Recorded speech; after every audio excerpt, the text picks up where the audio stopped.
மாணவ கண்மணிகள் அனைவருக்கும் என் இனிய காலை வணக்கங்கள். மாணவ கண்மணிகள் அனைவரும் நலமாக உள்ளீர்களா? மாணவ கண்மணிகள் தங்களுடைய வழிபாட்டினை கூறிவிட்டீர்களா? நன்றி. நான் ஒரு நல்ல ஆசிரியர். நான் உங்களுக்கு தாயாகவும் தந்தையாகவும் இருந்து முறையான கல்வியை என்புடன் போதிப்பேன். நான் ஒரு நல்ல ஆசிரியர். நான் உங்களுக்கு தாயாகவும் தந்தையாகவும் இருந்து முறையான கல்வியை அன்புடன் போதிப்பேன். நான் ஒரு நல்ல ஆசிரியர். நான் உங்களுக்கு தாயாகவும் தந்தையாகவும் இருந்து முறையான கல்வியை அன்புடன் போதிப்பேன். அனைவருக்கும் என் இனிய காலை வணக்கங்கள். மாணவ கண்மணிகளை, நாம் நேற்று பார்த்த பாடப்பகுதியானது திருக்குறளில் 3 அதிகாரங்களை பற்றி பார்த்தோம். பகைத்திறம் தெளிதல், மருந்து, இரவச்சம் ஆகிய 3 அதிகாரங்களை பற்றி பார்த்தோம். பகைத்திறம் தெளிதல். பகை என்னும் பண்பற்றதை ஒருவன் விளையாட்டுக்கு கூட விரும்பக்கூடாது. வில் வீரரின் பகையை பெற்றாலும் சொல்வன்மை உடைய அறிஞரின் பகையை பெறக்கூடாது. சிறியதாக இருக்கையிலேயே முள்மரத்தை களைந்துவிட வேண்டும். முதிர்ந்து விட்டால் அது வெட்டுபவரினுடைய கையையே காயப்படுத்திவிடும். மருந்து.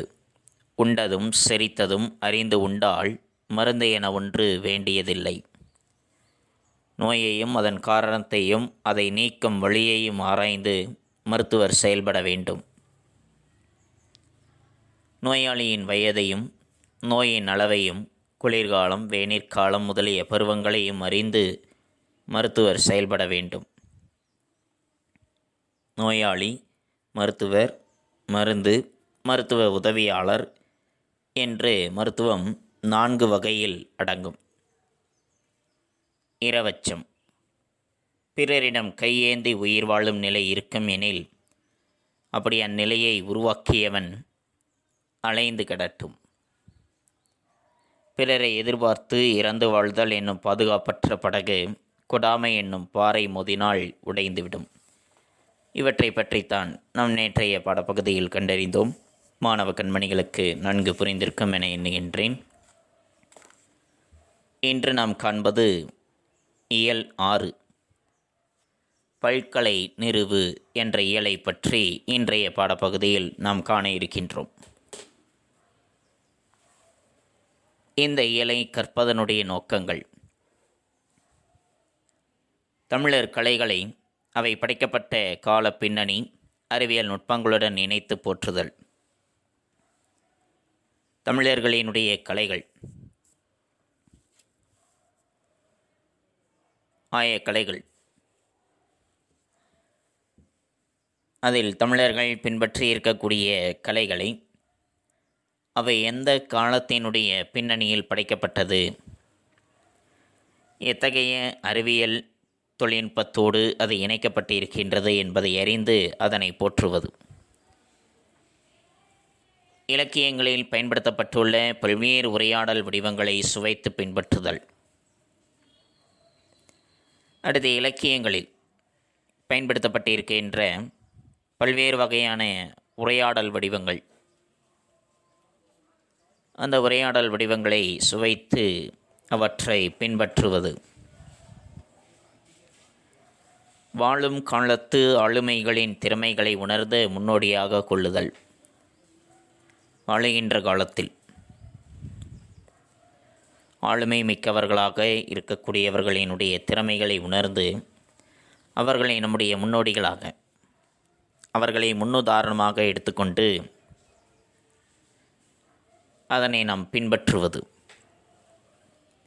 கலைச்சொல்லாக்கத்தின் இன்றியமையாமையை உணர்ந்து புதிய சொற்களை உருவாக்கி பயன்படுத்துதல்.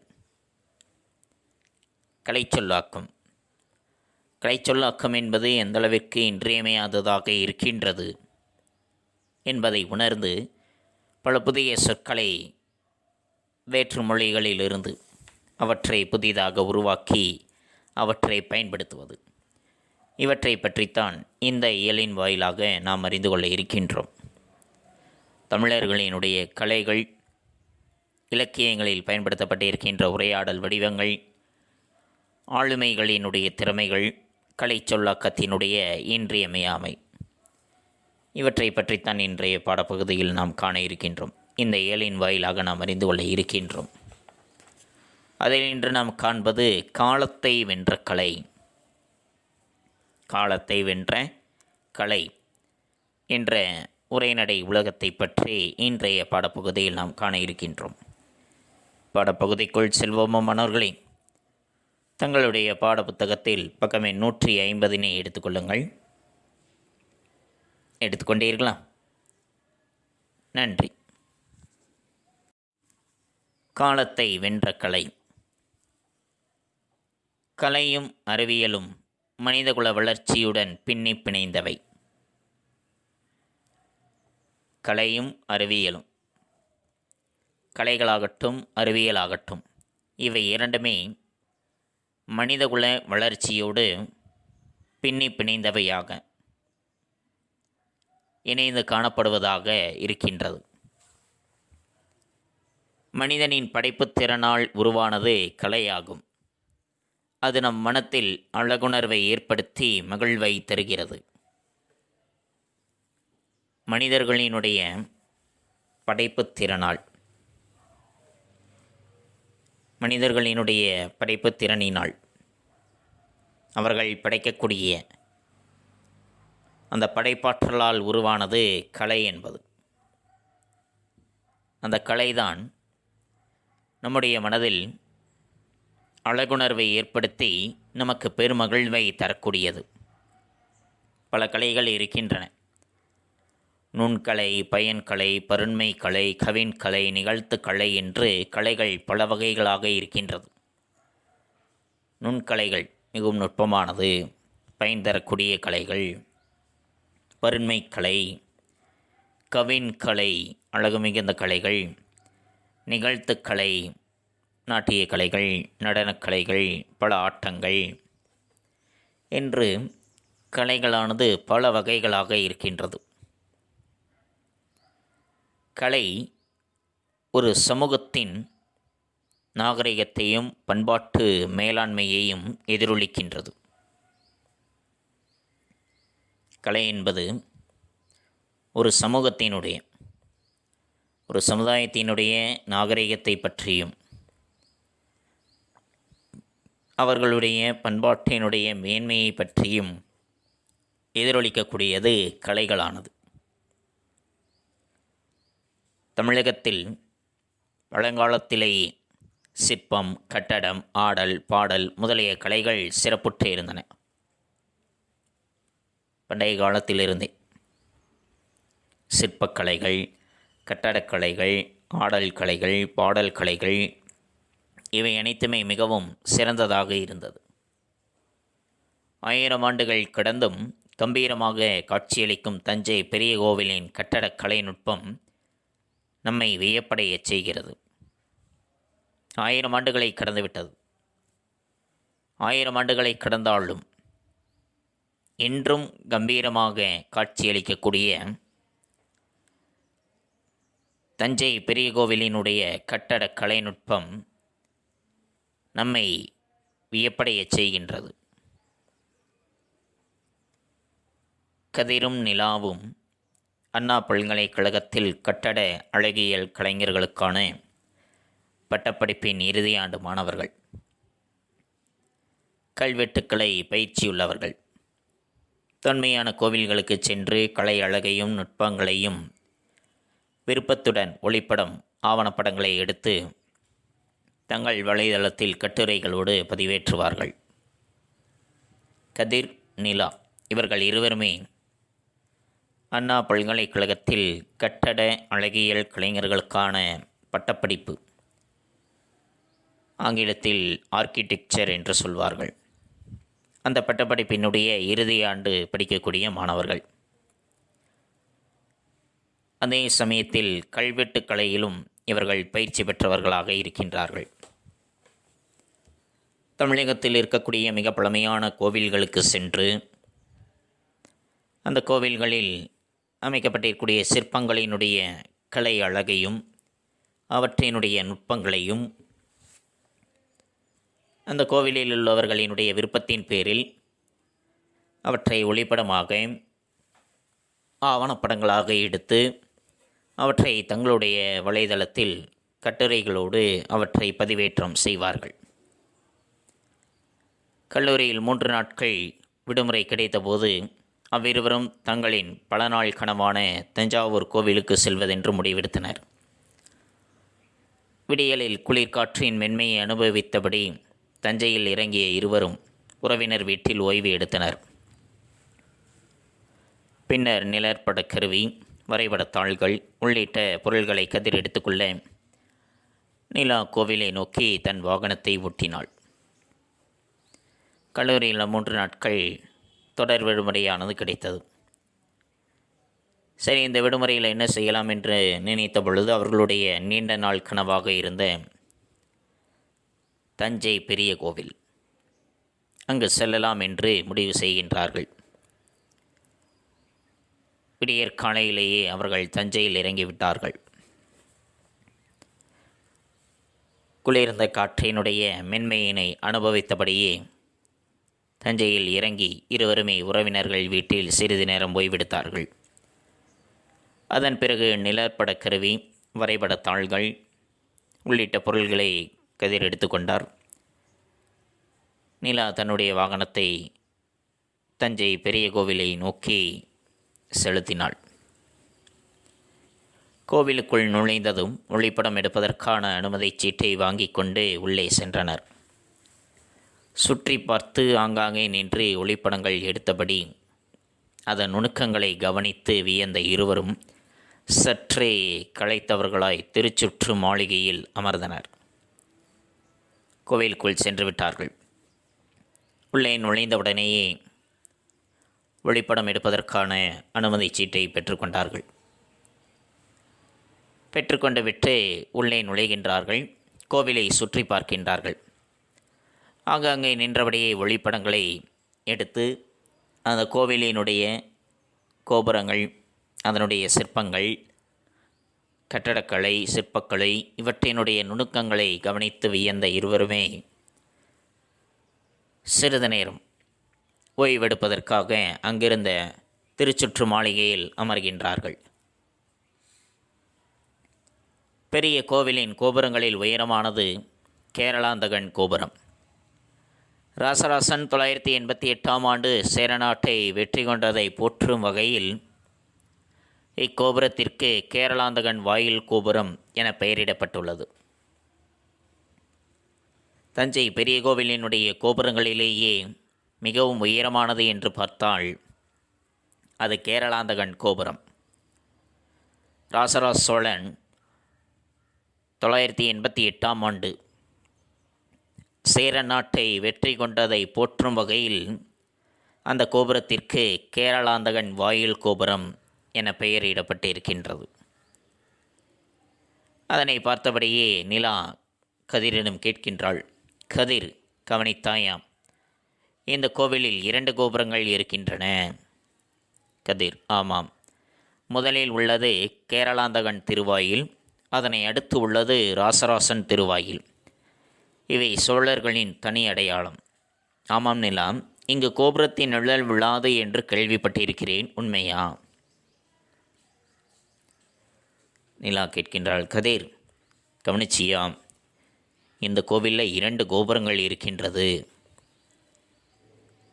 தஞ்சை பெரிய கோவிலில் 2 கோபுரங்களானது இருக்கின்றது. மற்ற கோவில்களில் ஒரு கோபுரம்தான் இருக்கும்.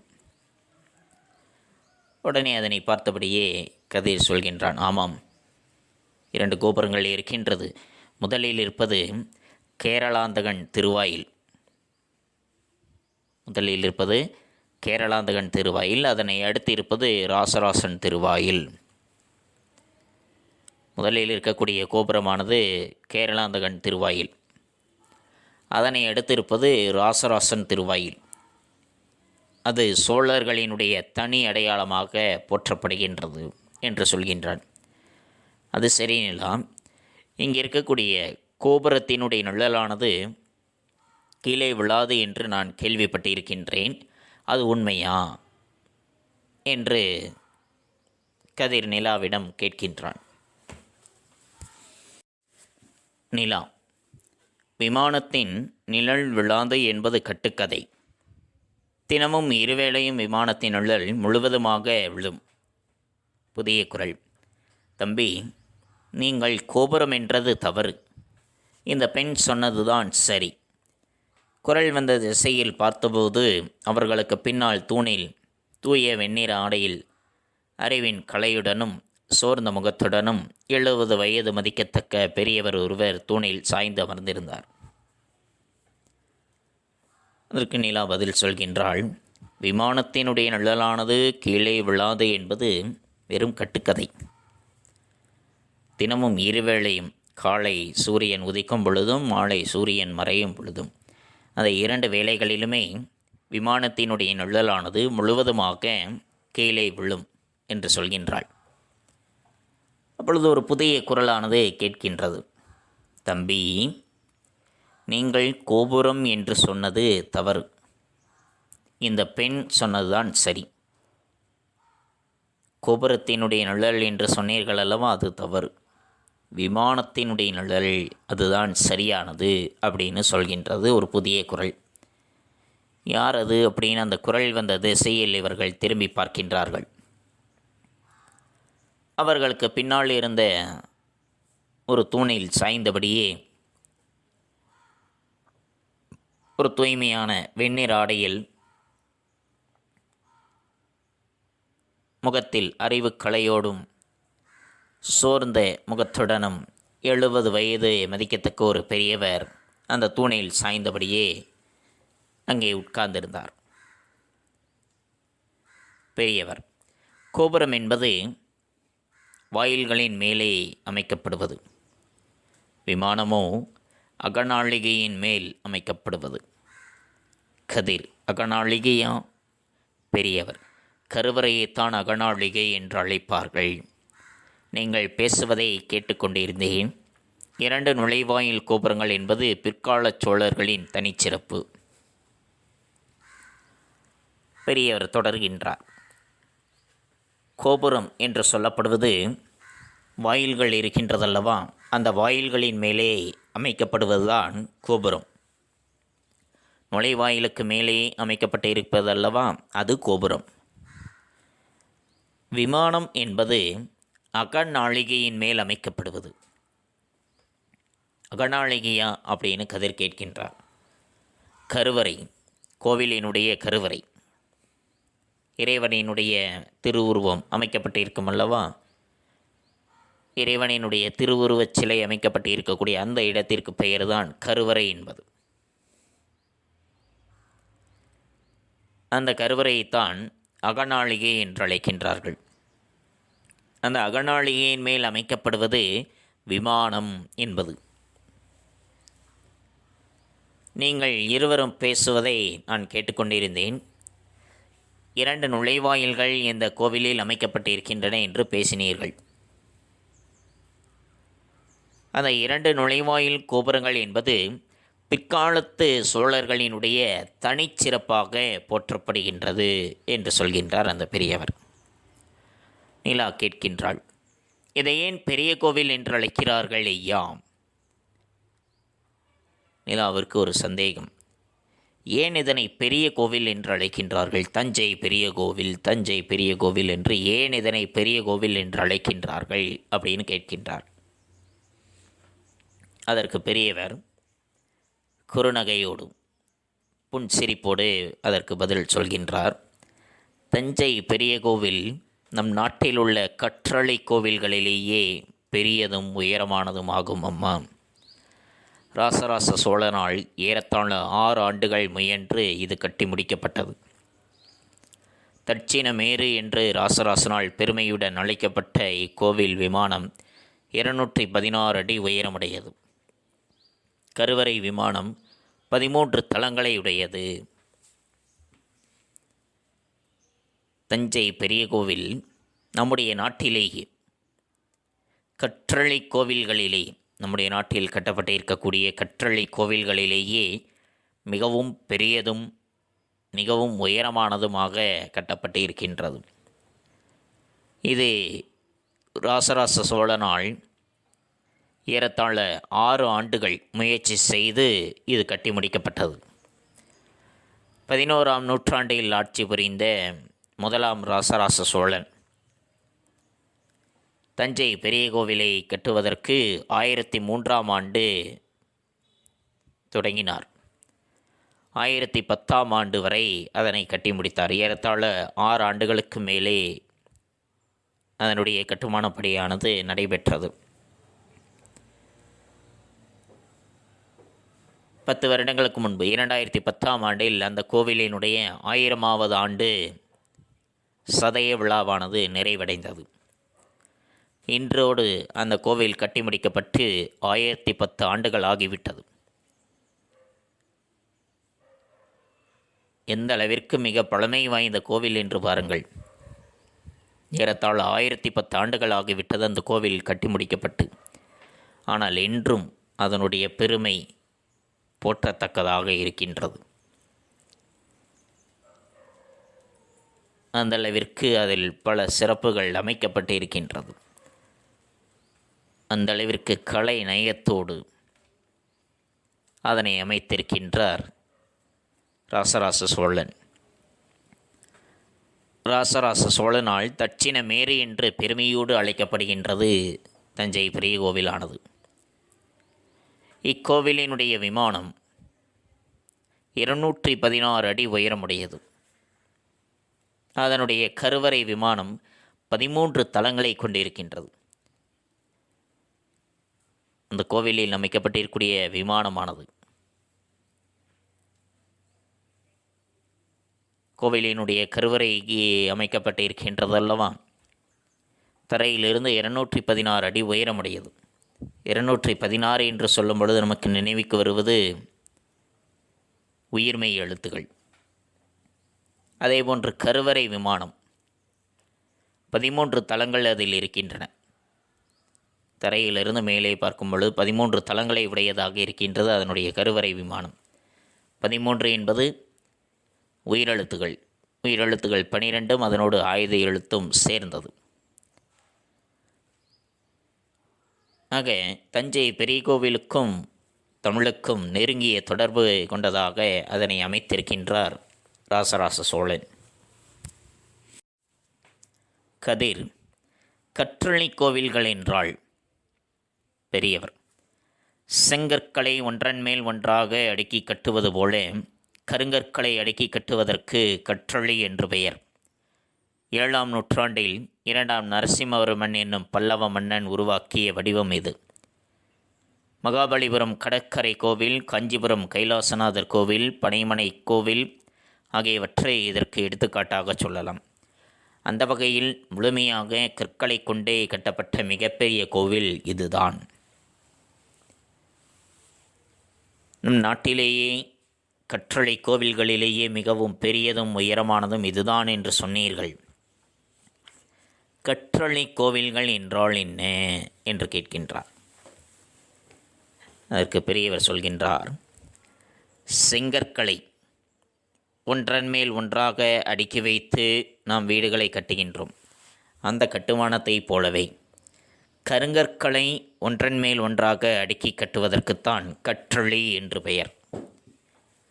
7ஆம் நூற்றாண்டில் 2ஆம் நரசிம்மவர்மன் என்ற பல்லவ மன்னன் உருவாக்கிய வடிவம்தான் இந்த கற்றளி கோவில்களானது. மகாபலிபுரம் கடற்கரை கோவில், காஞ்சிபுரத்தில் இருக்கக்கூடிய கைலாசநாதர் கோவில், பனைமலை கோவில் ஆகியவற்றை இந்த கற்றளி கோவில்களுக்கு எடுத்துக்காட்டாக சொல்லலாம். அந்த வகையில் முழுமையாக கற்களை கொண்டே கட்டப்பட்டிருக்கக்கூடிய மிகப்பெரிய கோவில் என்று பார்த்தால் அது தஞ்சை பெரிய கோவில்தான். இல்லா பழங்காலத்தில் கோவில்கள் எப்படி கட்டப்பட்டன ஐயா? பழங்காலத்தில் கோவில்களை எப்படி கட்டியிருக்கின்றார்கள் அப்படின்னு கேட்கின்றார்.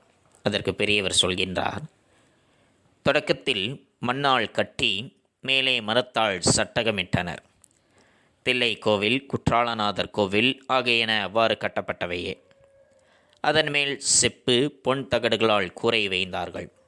அடுத்த நிலையில் செங்கற்களை அடுக்கி கோவில் கட்டினார்கள். அந்த வகையில் சோழன் செங்கணான் 78 கோவில்களை கட்டியிருப்பதாக திருநாவுக்கரசர் தம் பதிகம் ஒன்றில் கூறுகிறார். ஆரம்ப காலகட்டத்தில் மண்ணால் கோவிலை அமைத்து அதன் மேலே மரத்தினால் சட்டகமிடுகின்றார்கள், மரச்சட்டம் வைத்தார்கள். தில்லை கோவில், குற்றாலநாதர் கோவில் போன்றவை அனைத்துமே இவ்வாறு கட்டப்பட்டவைதான். அதன் பிறகு அதன் மேலே செப்புத் தகடுகள், பொன் தகடுகளால் கூரை வைத்திருக்கின்றார்கள். அதற்கு அடுத்த நிலையில்தான் செங்கற்களை அடுக்கி வைத்து கோவிலை கட்டினார்கள். அந்த வகையில் செங்கற்களை அடுக்கி வைத்து கோவில் கட்டியதில் சோழன் செங்கணான் என்பவன் 78 கோவில்களை கட்டியிருப்பதாக திருநாவுக்கரசர் தன்னுடைய திருப்பதிகத்தில் பாடியிருக்கின்றார். நிலா. கோவில்கள் ஏன் பெரியதாக கட்டப்பட்டன? கோவில்களை எதற்காக பெரியதாக கட்டியிருக்கின்றார்கள் அப்படின்னு கேட்கின்றார். அதுக்கு பெரியவர் சொல்கின்றார், கோவில் என்பது வெறும் வழிபடும் தலம் மட்டுமன்று.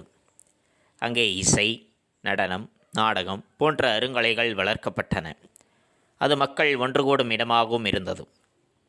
எனவே மக்களுக்கு தெரிவிக்க வேண்டிய செய்திகள் அனைத்துமே அங்கே கல்வெட்டுகளாக பொறிக்கப்பட்டன. அது மட்டுமல்லாமல் பஞ்சகாலத்தில் மக்களுக்கு உதவுவதற்கான தானிய கிடங்குகளும் கோவிலுக்குள் அமைக்கப்பட்டிருந்தன. கருவூலமாகவும் மருத்துவமனையாகவும் போர்க்காலங்களில் படைவீரர்கள் தங்கக்கூடிய இடமாகவும் கோவில்கள் பயன்பட்டன என்றால் நீங்கள் வியப்படைவீர்கள். கோவில் என்பது வெறும் வழிபாடு செய்யக்கூடிய ஒரு தளம் என்றுதான் நீங்கள் நினைத்து கொண்டிருக்கின்றீர்கள். ஆனால் அது மட்டுமல்ல. அங்கே இசை, நடனம், நாடகம் போன்ற பல அரிய கலைகள் அங்கே வளர்க்கப்பட்டன அன்றைய காலகட்டத்தில். ஆக அது மக்கள் அனைவரும் ஒன்று கூடக்கூடிய இடமாகவும் இருந்தது. அதனால் மக்களுக்கு ஏதேனும் ஒரு செய்தியை தெரிவிக்க வேண்டுமென்றால் அந்த செய்திகள் அனைத்துமே அங்கே கல்வெட்டுகளாக பொறிக்கப்பட்டிருக்கும். அதோடு மட்டுமல்லாமல் பஞ்சகாலத்தில் மிகவும் கொடிய வறுமை ஏற்படக்கூடிய அந்த காலகட்டத்தில் மக்களுக்கு உதவி செய்வதற்காக தானிய கிடங்குகளும் அங்கே கோவிலுக்குள் தான் அமைக்கப்பட்டிருந்தது. கருவூலமாகவும் மருத்துவமனையாகவும் போர் நடைபெறக்கூடிய காலகட்டத்தில் படைவீரர்கள் தங்கக்கூடிய இடமாகவும் கோவில்களானது அன்றைய காலகட்டத்தில் பயன்படுத்தப்பட்டு இருக்கின்றன. அது நமக்கு மிகுந்த ஆச்சரியத்தை ஏற்படுத்தக்கூடிய செய்தியாகத்தான் இருக்கின்றது. கதிர் கேட்கின்றான், சரிதான், பல்லவர்கள்தாம் கோவில் கட்டுவதில் வல்லவர்கள் என்று நினைத்திருந்தேன். பல்லவர்கள்தான் கோவில் கட்டுவதில் மிகவும் திறமை பெற்றவர்கள், வல்லமை வாய்ந்தவர்கள் என்று நான் இதுவரை நினைத்திருந்தேன் என்று சொல்கின்றான். இதற்கு பெரியவர் சொல்கின்றார், செங்கல், சுண்ணம், மரம், உலோகம் முதலியவை இல்லாமலே பிரம்ம, ஈஸ்வர, விஷ்ணுகளுக்கு விசித்திர சித்தன் என்று அழைக்கப்பட்ட முதலாம் மகேந்திரவர்ம பல்லவன் குடைவரை கோவில்களை அமைத்ததாக மண்டகப்பட்டு கல்வெட்டு கூறுகின்றது. அவர்கள் வழிவந்த ராசசிம்மனோ தம் முன்னோர்களையும் மிஞ்சும் வகையில் உன்னத சிறப்பும் எழிலும் வாய்ந்ததாக காஞ்சிபுரம் கைலாசநாதர் கோவிலை அமைத்து அழியா புகழ் பெற்றான். செங்கல், சுண்ணாம்பு, மரம், உலோகம் இவை இல்லாமலேயே பிரம்ம, ஈஸ்வர, விஷ்ணுகளுக்கு விசித்திர சித்தன் என்று அழைக்கப்பட்ட முதலாம் மகேந்திரவர்ம பல்லவன் குடைவரை கோவில்கள், அதாவது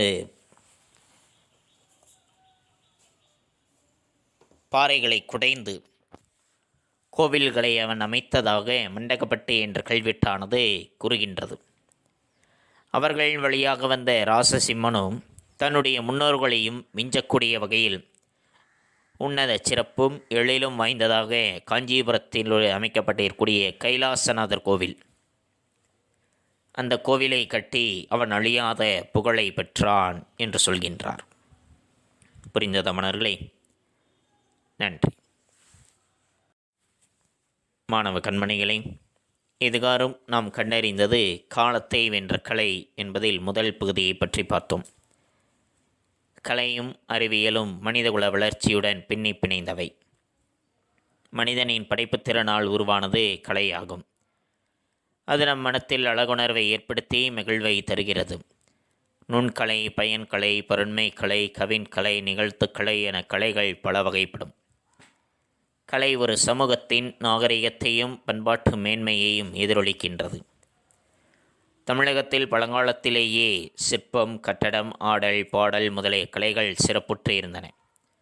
1000 ஆண்டுகள் கடந்தும் கம்பீரமாக காட்சியளிக்கும் தஞ்சை பெரிய கோவிலின் கட்டடக்கலை நுட்பம் நம்மை வியப்படையச் செய்கிறது. தஞ்சை பெரிய கோவிலினுடைய கோபுரங்களிலேயே மிகவும் உயரமானது கேரளாந்தகன் கோபுரம். ராசராசன் 988ஆம் ஆண்டு சேரநாட்டை வெற்றி கொண்டதை போற்றும் வகையில் அக்கோபுரத்திற்கு கேரளாந்தகன் வாயில் கோபுரம் என்று பெயர் வைக்கப்பட்டிருக்கின்றது. இந்த கோவிலில் 2 கோபுரங்களானது இருக்கின்றன. முதலில் இருப்பது கேரளாந்தகன் திருவாயில், அதனை அடுத்திருப்பது ராசராசன் திருவாயில்.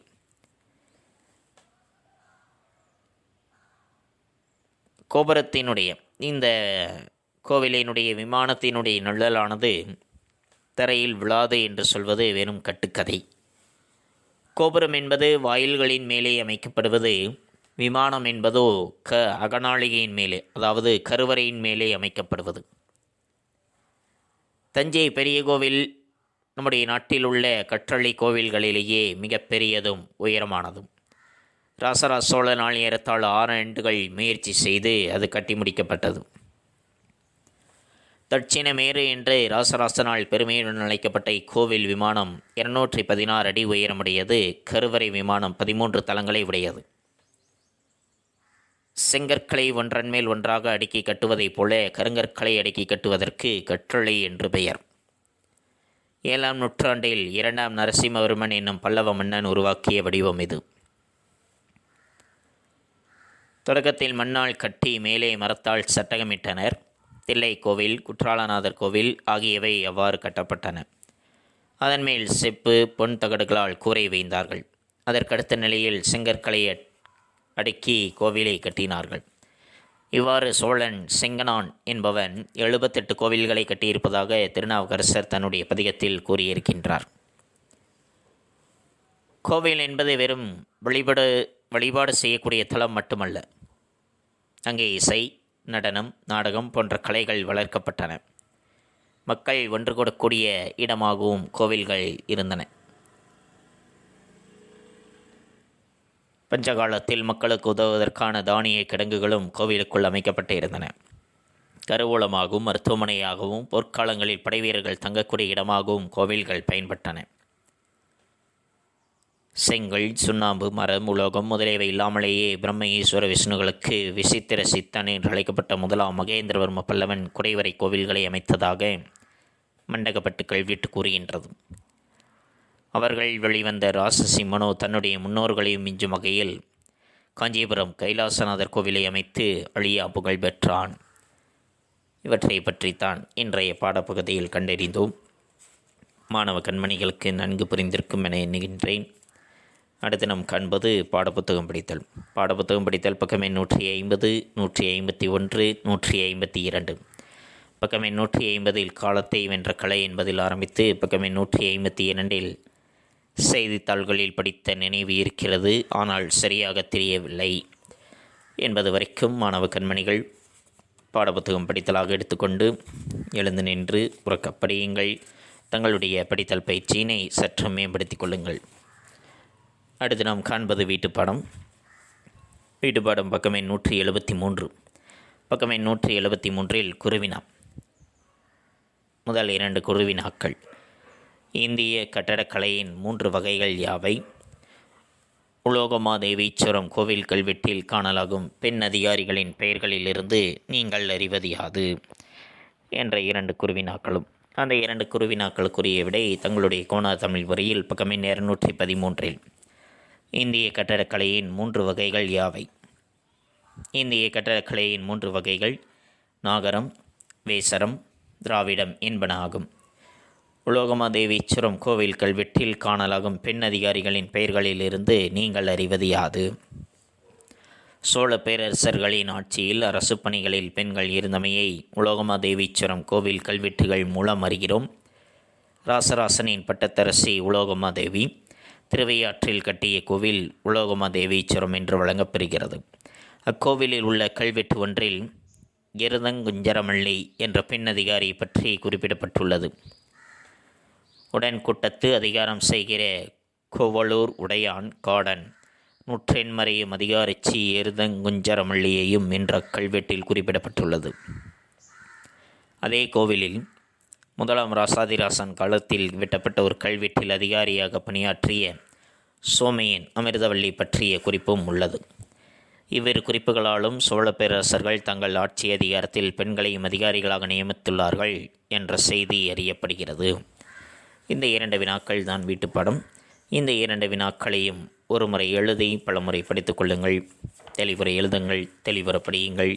தங்களுடைய படித்தல் பயிற்சியும் தங்களுடைய கையெழுத்து பயிற்சியும் சற்று மேம்படுத்திக் கொள்ளுங்கள். மீண்டும் அடுத்த பாட வேளையில் சந்திப்போம். நன்றி, வணக்கம்.